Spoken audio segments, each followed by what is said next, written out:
चलो अब मैं एक दो टॉपिक थ्योरी कराता हूँ, फिर दो दो तीन न्यूमेरिकल करेंगे इसी के ऊपर, सही ना, फिर दो तीन न्यूमेरिकल करेंगे इसी के ऊपर। तो पहले मैं तुम्हें बता रहा हूँ, ये तुम लोग पढ़ चुके हो वैसे तो। पहले पढ़ेंगे हम मिलिकेंस ऑयल ड्रॉप एक्सपेरिमेंट, सबने पढ़ लिया ना ये? Yes sir. Millikan's oil drop experiment तुमने पढ़ लिया होगा, समझ भी आ गया होगा। देखो ये ना, तुम अगर तुम्हें मतलब जो 9 10th वाले बच्चे हैं उनको सिर्फ ये पता है ना, मिलिकन ने ऑयल ड्रॉप एक्सपेरिमेंट जो किया था ना, ये सिर्फ चार्ज ऑन इलेक्ट्रॉन निकालने के लिए किया था, कि इलेक्ट्रॉन पे जो चार्ज होता है, क्लियर, इलेक्ट्रॉन पे जो चार्ज होता है वो 1.6 इंटू 10⁻90 कूलम होता है। 1.6 इंटू 10⁻90 कूलम होता है नेगेटिव में, या फिर 4.8 इंटू 10⁻10 ESU होता है, इलेक्ट्रोस्टैटिक यूनिट। ये भी पता है ना अगर 9th वाले बच्चों को, मोर देन सफिशिएंट है ये भी। Millikan oil drop experiment to find charge on electron, Millikan's oil drop experiment to find charge on electron. तो इसने इसमें क्या क्या लिया था वो नोट करेंगे एक बार। इसने क्या लिया, एक वेसल के अंदर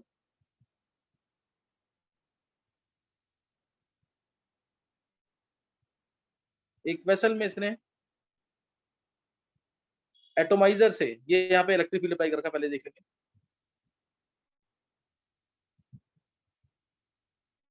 ये इलेक्ट्रिक फील्ड अप्लाई कर रखा है जहाँ पे ये पॉजिटिव चार्ज है, नीचे जो प्लेट होगा नेगेटिव चार्ज का, नेगेटिव चार्ज है। यहाँ पे एक होल दिख रहा होगा तुम्हें, यहाँ पे एक होल दिख रहा होगा, यहाँ पे इसने ऑयल को स्प्रे किया थ्रू एटोमाइजर, यहाँ पे ऑयल को स्प्रे किया थ्रू एटोमाइजर। ये ऑयल ड्रॉप्स है, ये ऑयल ड्रॉप्स है जहाँ पे इसने ऑयल को स्प्रे किया थ्रू एटोमाइजर। अब इस होल के अंदर से ध्यान देना, इस होल के अंदर से सिर्फ एक ही ड्रॉप आ सकती है नीचे, ये ध्यान रखना इसका, इस होल से एक ही ड्रॉप नीचे आ सकती है, ये से ऐसा माना था। सेम। अब यहाँ पे एक ड्रॉप आई, नीचे एक ड्रॉप आ गई, यहाँ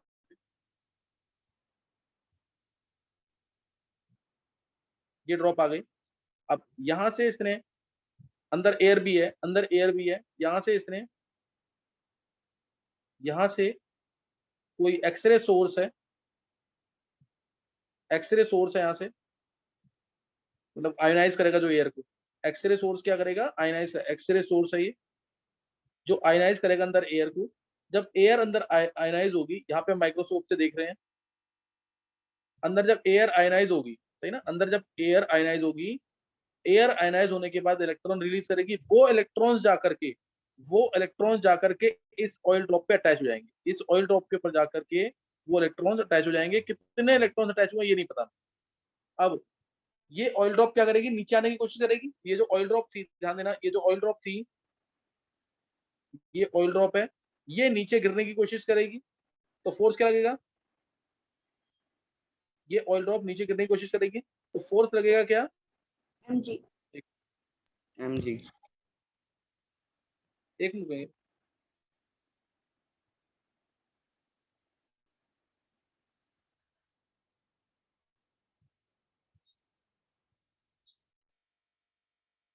फोर्स लगेगा mg, एक मिनट रुकेंगे।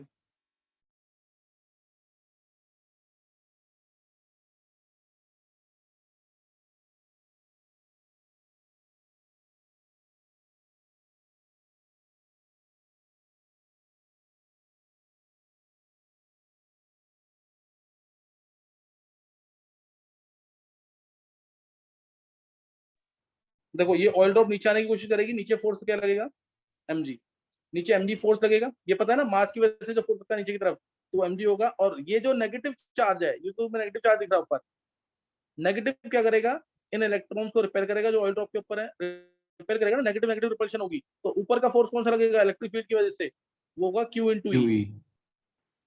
Q इंटू, बता रखा ना मैंने, इलेक्ट्रिक फील्ड की वजह से जो फोर्स लगता है वो Q इंटू ई होता है, मैग्नेटिक फील्ड की वजह से जो फोर्स लगता है वो QVB होता है। B मैग्नेटिक फील्ड इंटेंसिटी है, E इलेक्ट्रिक फील्ड इंटेंसिटी है, B मैग्नेटिक फील्ड इंटेंसिटी, ये बता रखा ना घर। यस सर, फर्स्ट लेक्चर में बताया था। सर इसमें हाँ जी तो एक्सेलरेशन ड्यू ये, टू ग्रेविटी है। हाँ तो ये आ गया यहाँ पे। अब इसके बाद ये दोनों बैलेंस करते हैं एक दूसरे को, ये दोनों क्या करेंगे, एक दूसरे को बैलेंस कर देंगे। देखो मैंने दोबारा बता देता हूँ क्या किया है।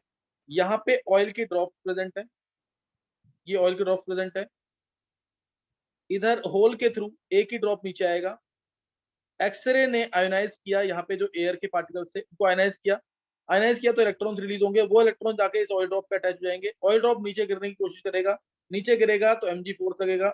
हमने इसको इलेक्ट्रिक फील्ड इंटेंसिटी इस वाले फोर्स से बैलेंस कर दिया है, क्योंकि ये जो नेगेटिव चार्ज है उन इलेक्ट्रॉन्स को ऊपर धक्का देगा।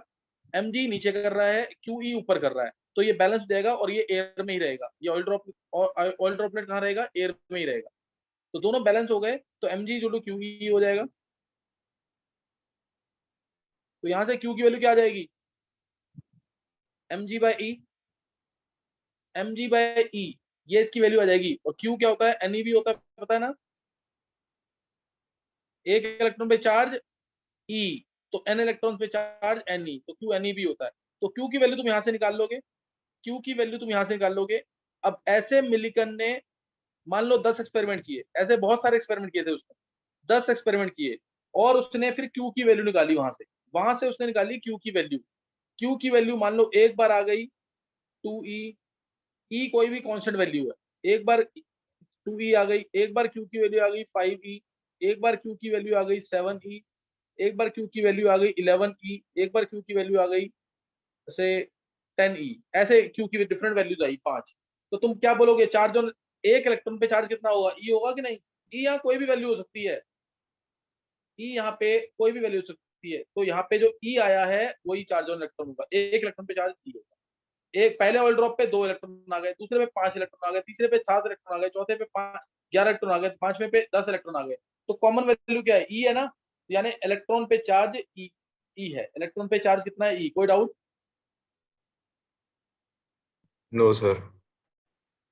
तो इधर से पता लग गया। और इसके छोटे छोटे क्वेश्चन आते हैं पेपर के अंदर, अगर तुम्हें कंसेप्ट क्लियर नहीं होगा तो तुम नहीं कर पाओगे क्वेश्चन। तो इसलिए ये पता होना चाहिए, ये एक्सपेरिमेंट था पूरा इसका, है ना, ये एक्सपेरिमेंट था पूरा इसका।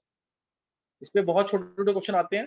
अगर तुम्हें इसके बारे में नहीं पता है तो तुम जैसे मान लिया मिलिकन ने एक्सपेरिमेंट किया और उसने देखा कि charge on drops in 4 different experiment was coming out to be minus 0.8 into 10 to the minus 90 coulomb, minus point minus 1.6 into 10 to the minus 19 coulomb, minus say 5 into 10 to the minus 19 coulomb, minus 3.2 into 10 to the minus 19 coulomb, coulomb में सारा। तो बोला what is the charge on electron, ऐसे दे देगा question कि Millikan ने experiment किया, 4 different experiment किए, 4 डिफरेंट एक्सपेरिमेंट में ऑयल के ऊपर जो चार्जेस आए वो ये थे। Then what is the charge on electron, फिर then what is the charge on electron, Sir, first वाला. फर्स्ट वाला, बस जो छोटी Yes, sir. वैल्यू है First वाला. हाँ, जिससे सारे डिवाइड हो रहे हैं। इस इलेक्ट्रॉन पे चार्ज, ये इस ऑयल ड्रॉप पे चार्ज एक ही होगा, इस पे कितना चार्ज होगा, 2 होगा, 2 इलेक्ट्रॉन होंगे Yes, इस sir. पे कितने होंगे, 5। 6. अच्छा इसमें नहीं आ पाएगा, ये तो सॉल्व नहीं हो पाएगा, ये 4 लेना था इसको, Point. ये नहीं हो पाएगा ना, यहाँ पे ये डिवाइड नहीं हो रहा है, 4 आएगा, ये Yes, 4 sir. इंटू माइनस 19, ये 4 आएगा, तो इसमें 5 आ जाएगा, है ना। -4 से -4 को -0.8 से डिवाइड करो, 5 आ जाएगा। तो 3.2 है तो कितना आ जाएगा, 8 4 का 4. 4 इलेक्ट्रॉन इसको, समझ आया कि नहीं है। तो इसलिए चार्ज ऑन इलेक्ट्रॉन ये वाली वैल्यू, ये समझ आ गया कैसे किया है। Yes, sir. डाउट किसी को है तो पूछ लो दोबारा।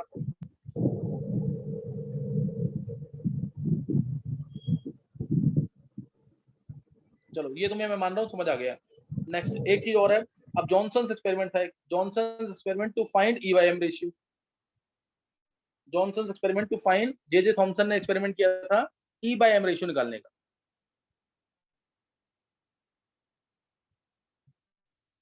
Bye J Thomson. Sharad, Yes, sir. Sharad एक बार जल्दी से रिपीट कर जो मैंने बोला था उसके अंदर 30 सेकंड्स के अंदर, जो मैंने अभी मिलिकन्स ऑयल ड्रॉप एक्सपेरिमेंट की थ्योरी बोली है, रिपीट कर जल्दी से। सर मिलीकेंस ऑयल ड्रॉप एक्सपेरिमेंट में सर एक वेसल में सर हमने 2 प्लेट रखे थे, पॉजिटिव और नेगेटिव, और उन दोनों के बीच में एक माइक्रोस्कोप रखा था। और फिर सर वहाँ पे सर एक ऑयल ड्रॉप, एक ही ऑयल ड्रॉप नीचे आ सकता था, तो एक ऑयल ड्रॉप को फिर एक्सरे ने एक इलेक्ट्रॉन पास किया, तो वो इलेक्ट्रॉन उसमें स्टिक हो गया। तो सर उसमें से 2 फोर्स निकले, एक जो फोर्स है वो उसको mg जो उसको नीचे खींच रहा था, और एक ऊपर जा रहा था, वो वाला फोर्स, और दोनों को फिर इक्वल करा। mg इज इक्वल हाँ, टू दोनों क्यू को ई। क्या क्यू हुई, तो उससे क्यू की वैल्यू आई, क्यू को हमने सर मान लिया क्यू, एन ई है ना, क्यू एन ई होता है, yes sir, Q N Q E. N E होता है। हाँ, क्यू एन ई होता है। ऐसे इसने 10 एक्सपेरिमेंट किए थे, तो उसके बेसिस यस सर। पे जो वैल्यू सबसे डिवाइड हो रही थी वो चार्ज ऑन इलेक्ट्रॉन, सही है ना।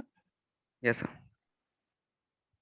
बस थ्योरी बोलना जरूर आना चाहिए, सबको क्लियर होना चाहिए। ऐसे ये भी है, जे थॉमसन का experiment to find E by M ratio, to find E by M ratio. इसने वही डिस्चार्ज ट्यूब लिया, ग्लास ट्यूब लिया इसने,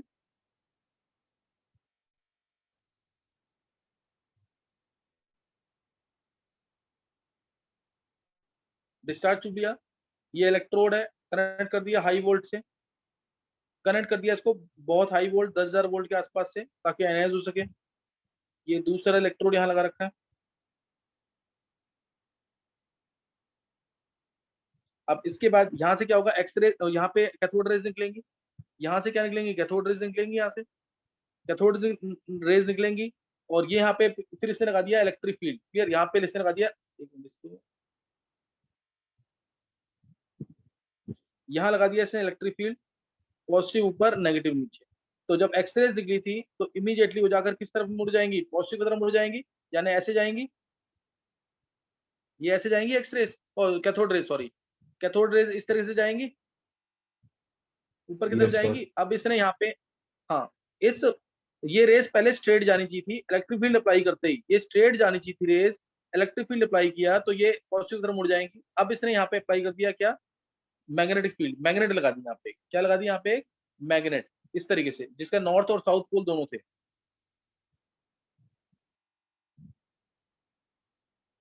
ये मैग्नेट लगा दी। अब मैग्नेटिक फील्ड क्या करता है, इलेक्ट्रिक फील्ड के ऑपोजिट, ऐसे हमने एडजस्ट किया कि ये इलेक्ट्रिक फील्ड के ऑपोजिट काम करे, इसमें नॉर्थ और साउथ पोल होते हैं, तो इसलिए अब ये रह जानी चाहिए ऐसे, according to magnetic field. Magnetic field apply करने से जो उसका फोर्स है वो ऑपोजिट डायरेक्शन में वर्क करेगा इलेक्ट्रिक फील्ड के, इसलिए ये जानी चाहिए इस साइड। तो दोनों फील्ड ऐसे एडजस्ट किए, एक ऊपर ले जा रहा है कैथोड रेज को, एक नीचे ले जा रहा है, तो रेज कैसी जाएंगी एक्चुअल में, Straight. स्ट्रेट। तो रेज जाती है स्ट्रेट इस जिंक सल्फाइड स्क्रीन के ऊपर, यहाँ स्ट्रेट जाती है, जिसका रेडियस ऑफ कर्वेचर जो घूम रहा था वो हमें पता था इसके अंदर, है ना। ये अब इसके अंदर इलेक्ट्रिक फील्ड जो हमने अब लगाया अपनी तरफ से, ये नोन है, ये नोन है। मैग्नेटिक फील्ड हमने लगाया तो ये भी नोन है, और एक रेडियस ऑफ कर्वेचर जितने एरिया पे लाइट पड़ेगी, ये नोन है। एक बार पहले इसको देख लो, फिर मैं आगे बताता हूँ। अब सिर्फ बैलेंस करना है, ये सिर्फ बैलेंस करना है और कुछ नहीं, आगे एक बार चेक करो।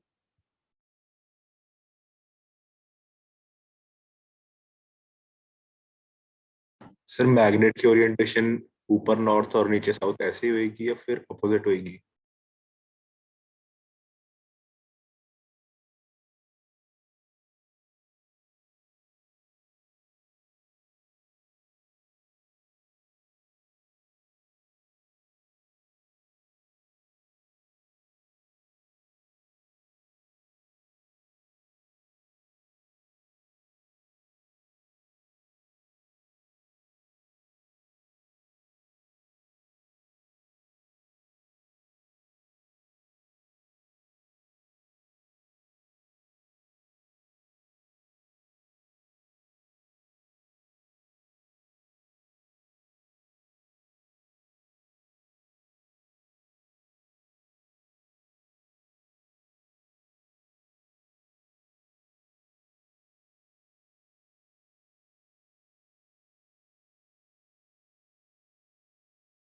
चलो ये कर लिया सबने।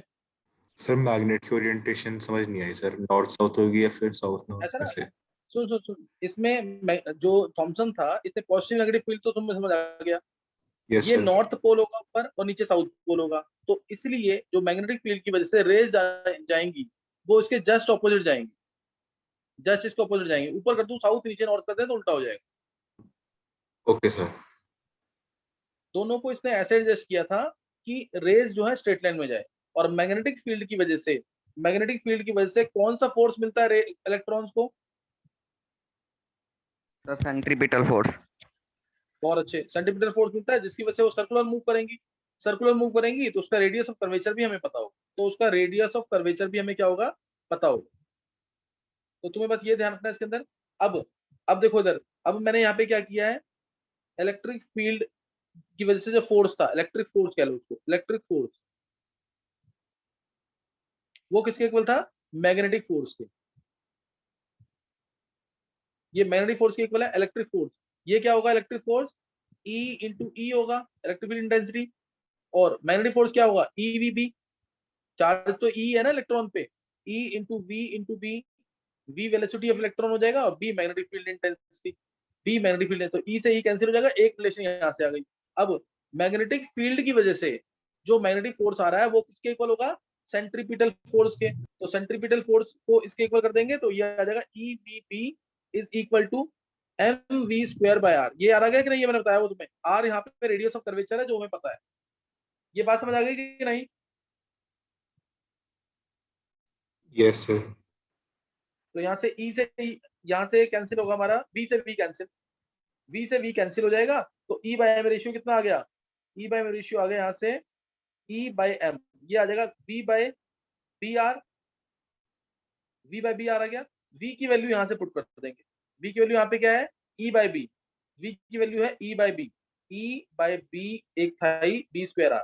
अब हमें E भी पता है, B भी पता है, R भी पता है, तो यहाँ से E बाय M रेशियो आ जाएगा कैथोड रेज के लिए 1.76 इंटू 10⁻11, ये वैल्यू आती है, क्योंकि E पता है, B पता है, R पता है, 1.76 इंटू 10⁻11 कूलम, ये आ जाएगी ना वैल्यू, कूलम पर केजी। याद आ गया कि नहीं है?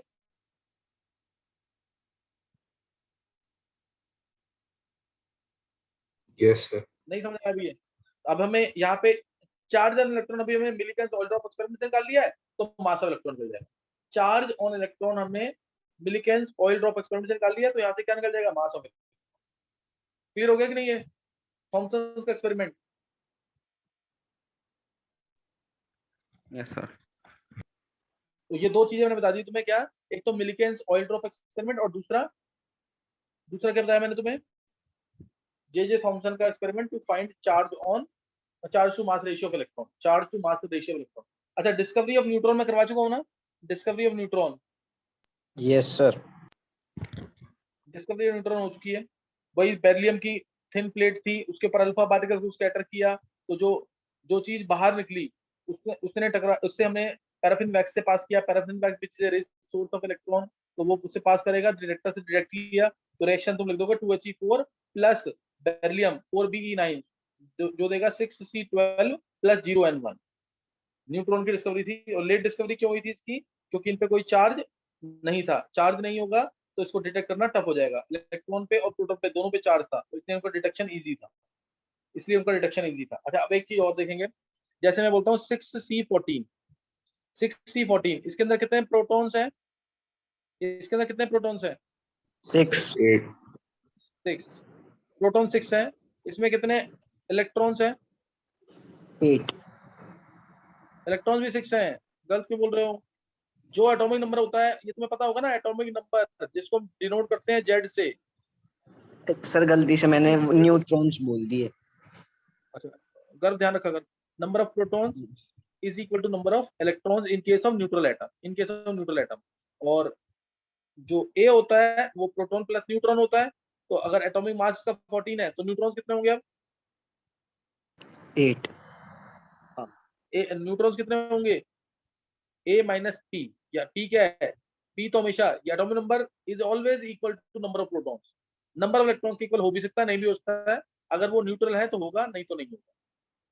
तो न्यूट्रॉन्स कितने होंगे, 14 माइनस 6 8, ये सबको पता है ना। ऐसे ही अगर मैं तुमसे बोलता हूँ, जैसे कोई भी एग्जांपल लिया मैंने, इसमें ले लिया O2 माइनस, O2 माइनस, अब ये होता है O होता है 8 O16, कितने इलेक्ट्रॉन्स है इसमें, 10। 10, 2 इलेक्ट्रॉन गेन किया तो 10 हो जाएंगे। प्रोटॉन्स 10 कितने हैं, प्रोटॉन्स, सर 8। न्यूट्रॉन्स 8। 8। 16 माइनस 8 8, ये सबको पता है ना। Yes sir. हाँ, अब मैंने बोला न्यूट्रॉन्स कितना परसेंटेज ज्यादा है, इसमें बोला न्यूट्रॉन्स कितना परसेंटेज ज्यादा है प्रोटॉन से, तो क्या बोलेंगे? न्यूट्रॉन्स की परसेंटेज क्या है, कितना परसेंटेज ज्यादा है प्रोटॉन से? सर 33%। हाँ, कैसे आएगा ये? Sir neutron minus proton divide by proton into 100। चलो एक बार मैं क्वेश्चन दूंगा तो मैं उसमें करना, उससे और क्लियर होगा, तुम क्वेश्चन से क्लियर होगा और ज्यादा। चलिए ना, इसके क्वेश्चन एनसीईआरटी में दे रखे हैं, 3-4 क्वेश्चन दे रखे हैं, तो उसी टाइप के क्वेश्चन करेंगे। ये तुम्हें सब्जेक्टिव तरीके से सॉल्व करना है, ऑब्जेक्टिव के लिए तो डायरेक्ट आंसर पता लग सकता है। आर्यन कुछ पूछना है? No sir. ये आंसर निकालना है इसके। An ion with mass number 37,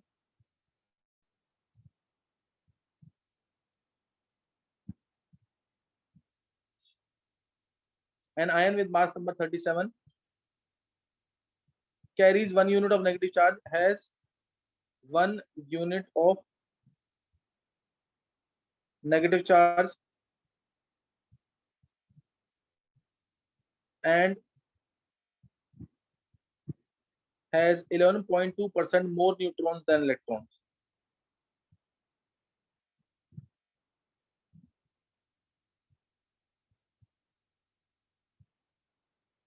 Than electrons. Then electrons. Give its symbol. Sir charge के बाद क्या लिखा है? बता रहा हूँ, give its symbol. देखो, an ion with mass number 37 has 1 unit of negative charge and has 11.2% more neutrons than electrons. More neutrons than electrons. Give its symbol. Clear है क्वेश्चन कि नहीं? Yes sir.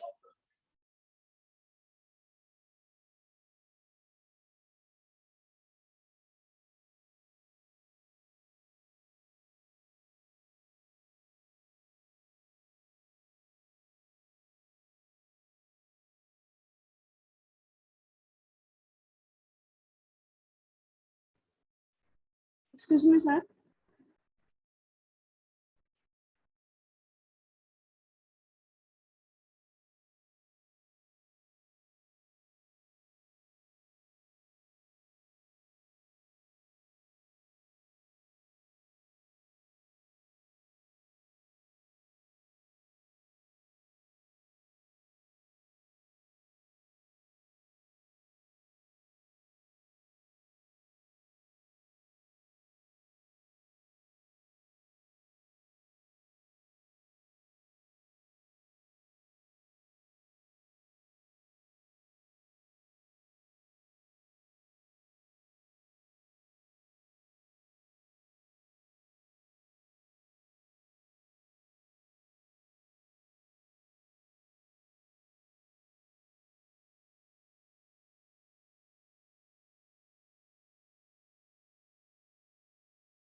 चलो बहुत सारे बच्चों ने आंसर निकाल लिया है, देखते हैं एक बार आंसर।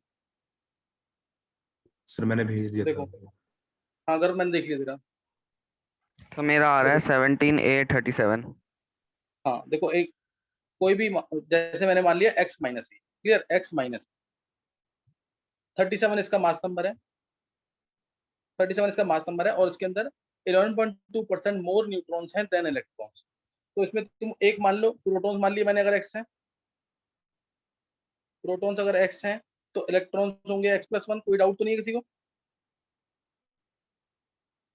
No sir. ये आ गया। अब इसके बाद अब इसने बोला जो न्यूट्रॉन्स हैं वो 11.2% ज्यादा हैं देन इलेक्ट्रॉन्स। अब हमें पता है p plus n is equal to 37 होगा, p plus n is equal to 37 होगा, x तो यही आएगा ही। अब न्यूट्रॉन्स जो है इलेक्ट्रॉन से ज्यादा है, इलेक्ट्रॉन्स x+1 थे, या इसको चलो x+1 माना, x+1 ही रहने दो, x+1 हो गए इलेक्ट्रॉन्स। अब इससे इतने तो हैं ही, प्लस इससे कितना ज्यादा है, x+1 इंटू 11.7/100 2/100, ये आएगा कि नहीं?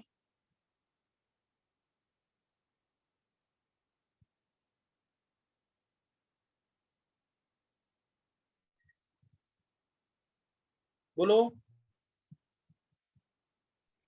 तो मैंने ऐसे नहीं करा। Yes sir. तुम किसी भी तरीके से कर लो। देखो इलेक्ट्रॉन्स मान लिया मैंने x है, अगर इलेक्ट्रॉन्स x हैं तो प्रोटॉन्स कितने हो जाएंगे, x-1, प्रोटॉन्स x-1 हो जाएंगे।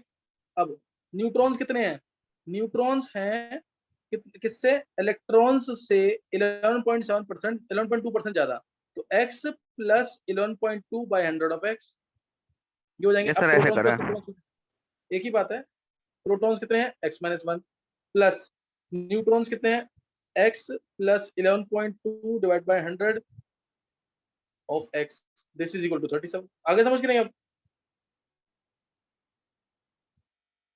अभी क्लियर हो गया है?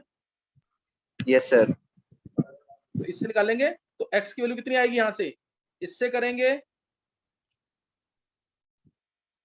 इससे करेंगे तो x की वैल्यू आ जाएगी कितनी, x की वैल्यू सर आएगी 18। 18। हाँ x की वैल्यू 18 आएगी तो x-1 17 हो जाएगा, तो सिंबल आ जाएगा 17। 17 आ गया, CL लिख सकते हो तुम, x लिख दो, x लिख दो 37। और इधर करोगे तो x की वैल्यू कितनी आएगी 17, इधर करोगे तो x की वैल्यू डायरेक्ट 17 आएगी, तो 17 CL 37। आंसर दोनों से सेम आना है। कोई डाउट तो नहीं किसी को? एक बार हैंड से करना जिसको समझ आ गया।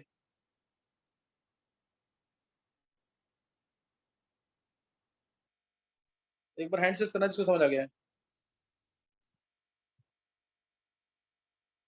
अच्छा 9th वाले बच्चे ने, किसी ने निकाला खुद ये? 9th वाले किसी बच्चे ने खुद निकाला था ये? नहीं। संयम, आर्यन, नीलांश, शरद, दृष्टि, दीपिका, पूर्वांश, मयंक, दिव्यांत, सौम्या, हर्षित, नयन, ध्रुवी, हेमांग, भव्या, तान्या, गर्भ, आशना, हरिंदर, ध्वनि, आरुषि, तनिष्क, रिदम, चेतन, पिनकिन, हिमांशी। इजी क्वेश्चन है, 9th वाले पे भी पूछ सकते हैं ऐसे क्वेश्चन, कोई टफ क्वेश्चन नहीं है, मीनिंग समझ आना चाहिए। एक क्वेश्चन और लिखेंगे इसी टाइप का। Ion with mass number 56 carries, या पहले लिखना has 30.4% more neutrons than electrons and carries 3 units of positive charge.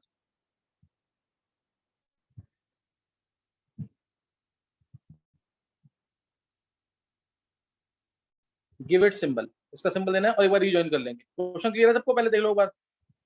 Sir एक बार क्वेश्चन रिपीट कर दो। Ion with mass number 56 has 30.4% more neutrons than electrons and carries 3 units of positive charge. Clear है? Yes sir. अब ये question clear है? हाँ चलो निकालो जल्दी, रिजॉइन कर लेंगे।